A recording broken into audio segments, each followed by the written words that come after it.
Ayan sir, pati system IC mo may problema oh.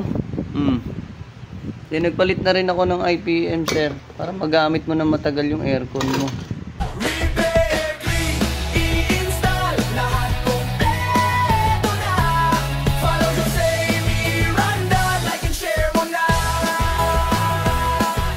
So ayan guys, meron tayo ditong ginawa, PC error no, talagang pinasakit yung ulo natin no. Nakita ko yung problema dito lang pala no, sa IC.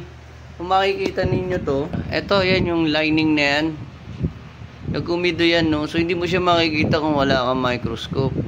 So ayan lang, tinap ko lang siya no, dinugtungan ko siya, ayan, then tinesting ko siya no, okay na no, then papakita ko na rin sa video, testing na natin na actual, lagyan lang natin thermal paste at saka ikabit natin sa bahay niya.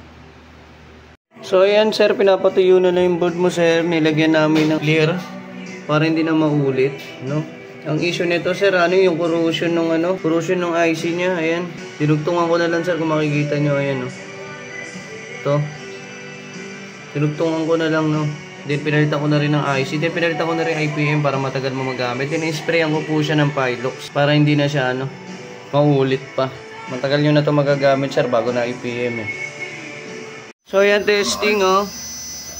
Okay na no, yung pinalitan natin system IC tsaka dinugtong natin ayan.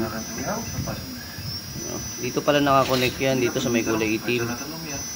Kaya pala nag-error siya. No, PC error po yan no.